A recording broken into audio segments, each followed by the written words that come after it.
An Oklahoma man who impregnated a 12-year-old girl when he was 24 is heading to prison for the next 2 decades. Juan Miranda Jara, now 25, entered a guilty plea this week to first-degree rape of a minor under 14. Miranda Jara showed up on July 14, 2021 at Hillcrest Hospital in Midtown Tulsa with a 12-year-old girl in mid-labor expecting to become a proud new father, but he ended up under arrest. They walked in just like any other couple would, excited to deliver their newborn child, said police. When officers arrived, Miranda Jara proudly said he was the father of the child the 12-year-old was about to give birth to and acted unsure as to why police were even getting involved. Officers believe Miranda Jara was fully expecting to go home with his child girlfriend and newborn baby. However, the age of consent in Oklahoma is 16. Juan Miranda Jara stated that he was in a relationship with the 12-year-old victim that started in October of 2020. Miranda Jara admitted that he is the biological father of the 12-year-old's baby. Many in the community began to ask where the victim's parents were, and 2 weeks later the Tulsa Police Department arrested the girl's mother. Authorities have said that Desiree Castaneda and other family members knew all about her daughter's relationship and pregnancy. Investigators say Castaneda was aware of her child's interaction with 24-year-old Juan Miranda Jara and approved of their relationship. TPD also says there are photos of the family throwing a baby shower for the victim and the suspect. Castaneda is awaiting trial on charges for child neglect and enabling child sex abuse. One of you is going to end up dead. This is the chilling statement that friends of this couple made prior to a horrifying turn of events. On the 25th of March 2022, 24-year-old OnlyFans model Abigail White killed her boyfriend. She stabbed Bradley Lewis through the heart with a kitchen knife when he told her he wanted to finish the relationship. When police arrived at the scene, she actually tried to tell them that he'd done this to himself, but she quickly confessed. She said that she'd never meant to hurt him. Abigail was found guilty of murder and sentenced to 18 years in prison. Shockingly, despite being in prison, she has been able to find a new boyfriend on the outside. Why was Kim Kardashian involved in this 2004 murder case? Cintoya Brown never knew her biological dad, and her mum drank throughout her pregnancy. Her mum also used other substances and eventually put Cintoya up for adoption. Cintoya began getting in trouble with the law and she was kept under the custody of the Department of Children's Services. She ended up leaving and being classed as a runaway in 2004. Whilst having nowhere to live, she was trafficked by a man called Cutthroat. At this point, she was only 15 years old. He would threaten and beat her to maintain control over her. When Cintoya was 16, she met a man named Johnny Allen at a Sonic car park. He was 43 and asked her if she was up for any action. She agreed to this for $150 and the pair went back to Johnny's house. Now, Johnny's friends and family deny that he was actually trying to meet up with her for personal gain. They said that he was just concerned about her. A minor who worked at a local restaurant also claimed that Johnny Allen would chat up underage girls and make them feel very uncomfortable. Cintoya claims that the pair never ended up having a sexual encounter. However, at some point at Johnny's house, we do know that Cintoya ended up shooting him in the head. She stole $172 and 2 firearms and escaped in his truck. She then abandoned the truck and went back to Cutthroat to give him the money and the firearms. Police discovered the pair at a local hotel. She was arrested and charged with homicide, aggravated robbery, handgun possession, and criminal impersonation. So why did Kim Kardashian get involved with this case? Why does she want to help Cintoya? I really hate to be this person, but frustratingly, TikTok has taken away my 10-minute feature, so I can't do long videos on here. I have just posted this full video on my YouTube, so please do go over there and check it out if you're interested. Me and my daughters were killed by the person who we thought is our biggest protector, my husband and their dad, Chris Watts. My name is Sean N. Watts. In 2012, we got married and together we built a life that I thought was picture perfect. I embraced my role as a mother to our 2 precious daughters, Bella and Celeste. I was also expecting my 3rd child. But in August 2018, everything came crashing down. Me and my 2 daughters were reported missing by my close friend. The police were called, and the frantic search for us began. The hours turned into days, and the truth slowly unraveled. It was revealed that Chris was involved in our disappearance. I was strangled to death and buried, and my daughters were dumped into the crude oil tanks. He did this just because he wanted to leave us to be with his girlfriend. Though my life was cut short, I hope that my story inspires others to stand against violence and to honor the memory of those whose lives have been unjustly taken.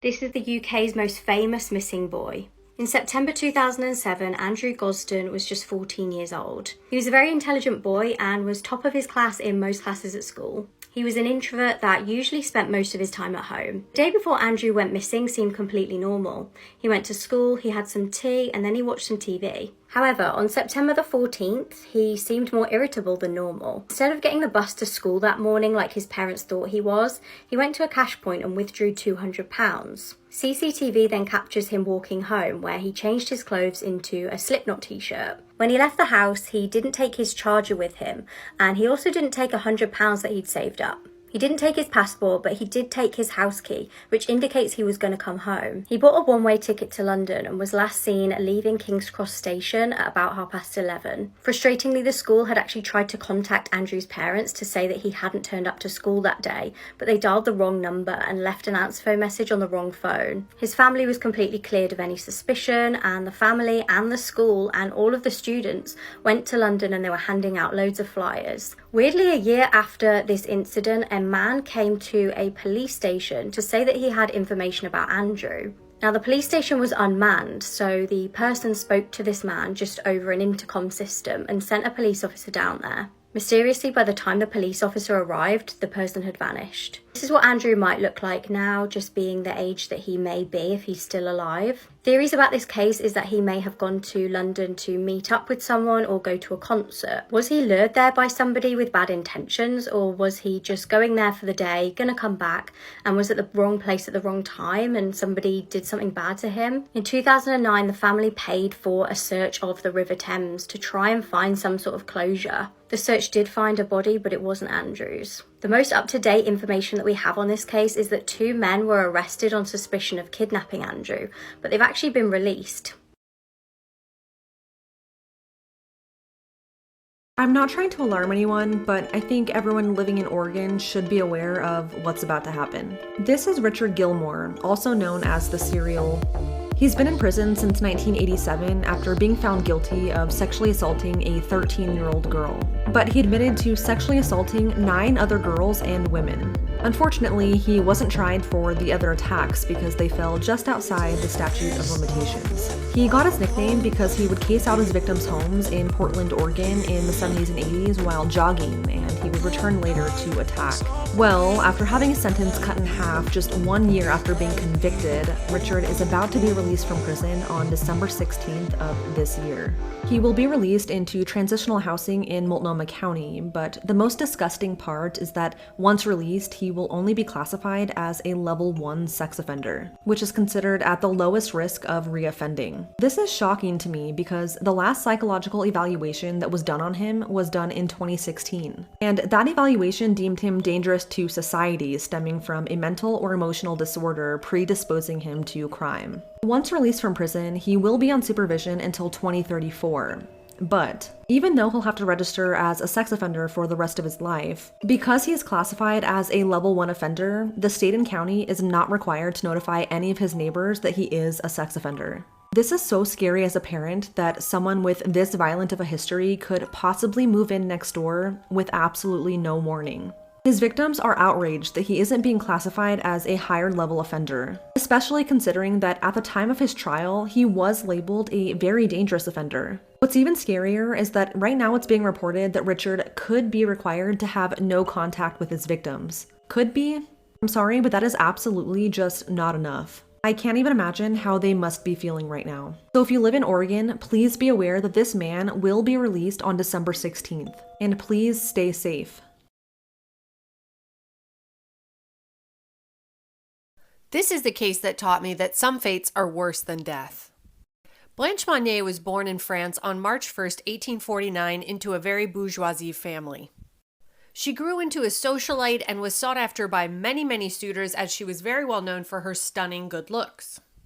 When she was 25 years old, she fell in love with an older lawyer, but her mother refused to let her marry a penniless lawyer and did everything in her power to end the relationship.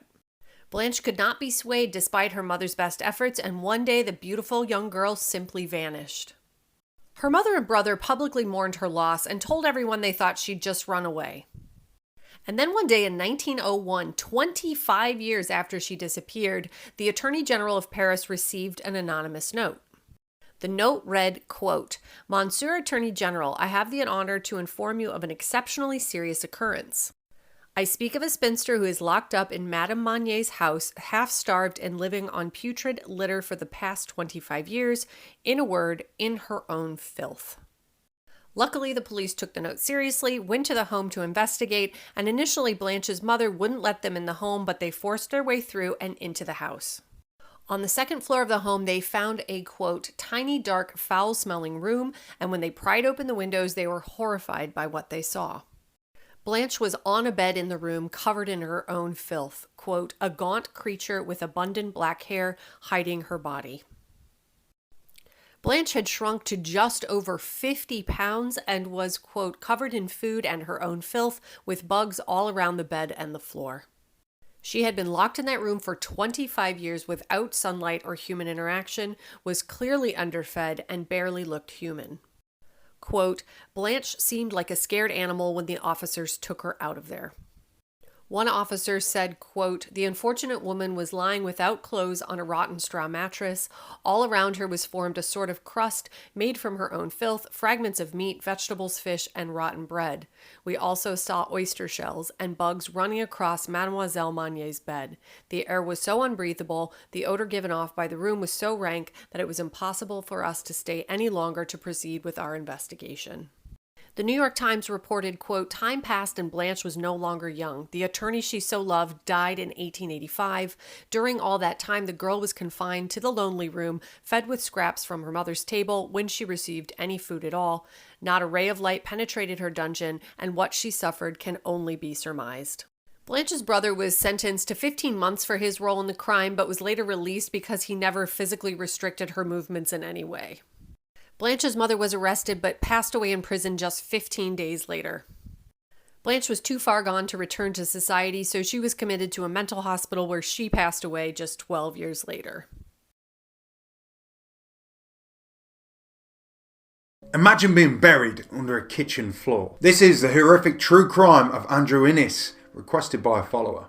Back in 2020, Benny Lynn Burke, the 25-year-old Filipino mother, was sat at home, like many of us, during the lockdown in the UK. Her home was far from where she was raised. It was in Bristol in England. After heading to the UK a couple of years earlier from the Philippines back in 2019, Benny Lynn Burke was expecting a happy and new adventure with her husband, Lexington. They met in her homeland, fell in love, gotten married before making the big decision to leave her homeland and return to the UK with Lexington, a decision that would later leave her viciously mutilated. Her and her husband would have a beautiful little girl together, which they would name Jellica. Unfortunately, family life wasn't meant to be for the three of them, as it's claimed that Lexington became more aggressive since returning back to the UK, a different character to the one that Benny Lynn had met. The couple would decide to end their relationship mutually. Benny Lynn was now stuck in a foreign land to her, in Bristol, during a pandemic. The only little light she had was the little Jellica. She decided to try and meet someone new and joined a dating site called Filipinian Cupid. Initially looking to perhaps find another Filipinian to date, but instead she found a much older Scottish man named Andrew Innes. Andrew had smarts for sure. He had been at Aberdeen University. He was a computer gaming engineer. At 52 years old, however, he was over double Benny Lynn's age and had some baggage too. Allegedly had previously been married to a Japanese woman over in Japan where he had children with her too, before breaking up and then being deported back to the UK. A similar story to Benny Lynn's in a sense. At first, Benny Lynn was a bit put off by this, but over time she started to think on it. Probably with the loneliness in her life as well, she decided to give love another chance. Big mistake. They'd strike up a relationship online at first, and apparently Andrew had even offered a £1,000 a month job to Benny Lynn. She didn't want to leave Bristol where she had settled, but Andrew wanted her and Jellica in Dundee, Scotland with him. A whopping 440 miles separated the pair. 18th of February 2021, the couple would decide to meet and Benny Lynn would get a chance to see the sights of Dundee. Little 2-year-old Jellica would come along too. A couple of weeks later, there had been no sign of Benny Lynn Burke and her daughter Jellica. Benny Lynn's sister had tried to contact her and at first was greeted with text message replies, but then started to get responses from Andrew instead. It said that she demanded a video with Benny Lynn and instead all she received was an old one. Andrew Innes had palmed this off. He claimed that she had gone off with another man near Glasgow and he hadn't seen her since. Lexington, Benny Lynn's ex, had also tried to contact her for his custody visit of Jellica with 2 text messages and a missed call. There's talks that Andrew had claimed that Lexington was trying to take Jellica from Benny Lynn, so Benny Lynn had shut off her phone and fled, so this couldn't happen. It was all sounding very suspicious, and Shella, the sister, was extremely and rightfully worried. The police were soon in action. They had a missing 25-year-old and 2-year-old. At first they tried to gain access to Andrew's residence, but he refused. March the 5th, 2 weeks after Benny Lynn and Jellica had gone with Andrew, they managed to track Andrew Innes' vehicle doing that long distance to and from Bristol. That same vehicle was sat on his Troon Avenue driveway. With this evidence now pointing directly at Andrew, they decided to proceed and question him. Notably, there was a 7-year-old young girl sat on the sofa in the living room watching cartoons. Andrew Innes stated that this was his daughter. Under intense interrogation, Andrew Innes told detectives that same story, that Benny Lynn had gone off to be with another man. Mounting pressure onto Innes, the police would keep poking holes into the 52-year-old's story. During this time, he had claimed that they had broken off the relationship when he had looked at her phone and seen that she was seeing other men, before he would admit to killing Benny Lynn Burke and say, "She's under the kitchen floor." The police would unfortunately find out that the 7-year-old girl in his house was in fact not his daughter, but in fact would be another victim of this depraved murderer. With her testimony, this is what happened.